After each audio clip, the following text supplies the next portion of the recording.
আসসালামু আলাইকুম। সবাই কেমন আছেন? সবাইকে আমার ছোট্ট পেজে স্বাগতম। আশা করি সবাই আল্লাহর রহমতে ভালোই আছেন। আমার ছোট ভাই কয়েকদিন আগে সিরাজগঞ্জ গিয়েছিল মার্কেট করতে, মার্কেট করে নিয়ে এসেছে। আসসালামু আলাইকুম। হ্যালো গাইস, সবাই কেমন আছো? আমি অনেক ভালো আছি। আমার আজকে শপিং করে নিয়ে এসেছে। এই যে দেখো কত আমার বোনের আর মামার এখানে খাসি বেনের স্ট্রবেরি। এই যে দেখো। তুমি কি স্ট্রবেরি খেতে পছন্দ করো? এই জন্যই তো মামা তোমার জন্য বেশি করে স্ট্রবেরি এনেছে, আর নিয়ে এসেছে তোমার পছন্দের কাচ্চি বিরিয়ানি, হাজির কাচ্চি বিরিয়ানি। তো আমি এখন কাচ্চি বিরিয়ানিটা বের করে নেব আর স্ট্রবেরি বের করে নেব। আমার মেয়ে স্ট্রবেরি খেতে খুব পছন্দ করে। এখানে স্ট্রবেরি 1000 টাকা কেজি, সিরাজগঞ্জ থেকে আমার ছোট ভাই 500 টাকা কেজি নিয়ে এসেছে। যে স্ট্রবেরিগুলো কিন্তু একদম পাকা টসটসে, কয়েকটা কাঁচা আছে, কিন্তু তারপর সবগুলাই মোটামুটি পেকেছে। মেয়ে তো এখনই খাওয়া শুরু করে দিয়েছে। সেখান থেকে প্যাকেট থেকে বের করার আগে 2-3টা নিয়ে নিয়েছে। সে স্ট্রবেরি খুবই পছন্দ করে খেতে। আর এখন আমি বিরিয়ানিটা বের করে নেব। সে তার মামা মার্কেটে যাওয়ার সময় বলে দিয়েছে, মামা আমার জন্য কাচ্চি বিরিয়ানি নিয়ে এসো। তার মামা বললো না, আমি এখান থেকে কিনে দেবো। বলে না, আমি এখানকার ছোটো চাউলের বিরিয়ানি খাবো না, তুমি আমাকে বড় বড় যে চাউল আছে নুডলসের মতো ওই রকম কাচ্চি বিরিয়ানি এনে দেবে। তো সিরাজগঞ্জের এই হাজির এই বিরিয়ানিটা খেতে খুবই মজা হয়, খুবই মজা লাগে। এই তো 2 প্যাকেট বিরিয়ানি নিয়ে এসেছে, পরিমাণে অনেক থাকে, আর রান্নাটা খুবই মজা হয়েছে। ওখানকার বিরিয়ানি খেতে খুব মজা লাগে। আমার মেয়ে তো আগেই খেয়ে নিয়েছে বিরিয়ানি। তারপরে আমরা সবাই ইফতারের প্রস্তুতি নিচ্ছি, ইফতারি গোছাচ্ছি। এই যে তরমুজ কেটে নিয়েছি, আর এখানে পেঁপে, বেগুনি সব কিছু ইফতারি গুছিয়ে নিচ্ছে। আমরা একটু ভাজা পোড়া কম খাই ইফতারিতে। এই যে মেয়ে ইফতার করছে, সে ভাজা পোড়া খায় না। সে বলে ভাজা পোড়া খেলে আমার গ্যাস হবে, ভাজা পোড়া খায় না। বিরিয়ানি খেয়েছে আর এখন শুধু ফল খাচ্ছে। তরমুজ তার খুবই পছন্দের ফল, খুবই পছন্দ করে সে তরমুজ খেতে। আর যে আমার আম্মা মুড়ি মাখাচ্ছে।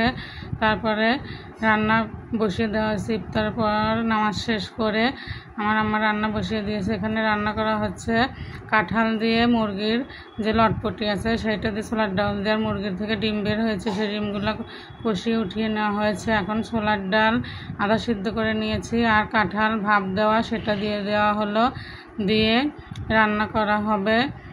কাঁঠাল কিন্তু এখন একটু বড় হয়েছে, কাঁচা কাঁঠালের। এভাবে তরকারি খেতে কে কে পছন্দ করেন অবশ্যই কমেন্ট করে জানাবেন। আমরা তো খুবই পছন্দ করি খেতে কাঁচা কাঁঠাল। শুধু ছোলার ডাল কিংবা গরুর মাংস, আবার মুরগি দিয়ে রান্না করলে যে কোনোভাবেই খাওয়া যায়। তো রান্নাটা কমপ্লিট হয়ে গিয়েছে। তারপরে আমার মেয়ের পছন্দের পাঙ্গাস মাছ ভাজি সে রাতে খাচ্ছে।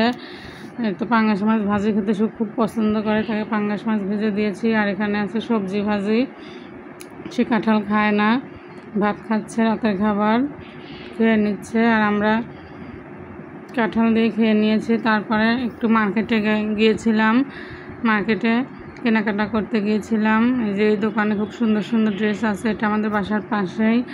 তারপরে এই দেখুন বাজারে কত ভিড়, অনেক ভিড়, একদম জমজমাট বাজার। এটা আমাদের বাসার নিচেই, আমাদের বাজারের ভিতরেই বাসা। বাসার পাশে এই যে রাস্তায় প্রচুর ভিড়, কেনাকাটা করার জন্য বের হয়েছি, অনেক ভিড়। আমার মেয়ে একটু পরপরই শুধু বলে আম্মু চলে এটা আনবো ওটা আনবো। সে যে কদিনের ভিতর কয়বার আমাকে বাজারে নিয়ে যায় তার হিসাব নাই। সে মানে না, বললেও শোনে না, তাকে নিয়ে যেতেই হয় এটা ওটা কেনার জন্য। যদিও বলা যায় যে মামার সাথে যাও, নানু ভাইয়ের সাথে যাও, কিংবা দোকানে যাও, অনেক লোক আছে আমাদের কর্মচারী, তাদের সাথে যাও, সে কিছুতেই যেন আমার সাথেই যাবে। আর এই যে এটা রাতে সেহরিতে ভাত উঠিয়ে দেওয়া হয়েছে, এখানে কাঁঠালের তরকারি গরম করে নিচ্ছি, দুধ জাল করে নিয়েছি। এই যে সেহরিতে কিন্তু একটু দুধ ভাত খেতে ভালো লাগে, আর ভর্তা ছানা খেতেও ভালো লাগে। এখানে আমার আম্মা ডিম ভর্তা করে নিচ্ছে। আর এই যে এখানে আছে সজনের তরকারি, সজনে ডাঁটা, আর হচ্ছে পটল ভাজি, আর নদীর ছোটো মাছের চচ্চড়ি, পিয়ালি মাছ, চিংড়ি মাছ মিশানো 12 মিশালি মাছ আর ভাত রান্না করে নেওয়া হয়েছে। সেহরিতে খাওয়ার জন্য এই যে কলা আর আলু ছানা। আজকে একটু সাদামাটা খাবার, কয়েকদিন ধরে ভালো মন্দ খেতে ইচ্ছে করলো না, তো আজকে একটু সাদামাটা খাবারই করা হয়েছে। আর সেহরিতে দুধ ভাত খেতে বেশি পছন্দ করি আমরা। আর এই যে ছোটো মাছ ভর্তা ভাজি দিয়ে আমি খেয়ে নিচ্ছি। দেখতে দেখতে রমজান মাস শেষ হয়ে যাচ্ছে। এখন সবাই শহর থেকে গ্রামে ঈদ করার জন্য যাচ্ছে। তো আপনারা কারা কারা গ্রামের বাড়ি এসেছেন ঈদ করার জন্য অবশ্যই কমেন্ট করে জানাবেন। আমরা তো বাসায় ঈদ করি, গ্রামে ঈদ করার আনন্দই কিন্তু আলাদা। অবশ্যই সবাই আমার চ্যানেলটি ফলো দেবেন, লাইক কমেন্ট করবেন, শেয়ার করে দেবেন।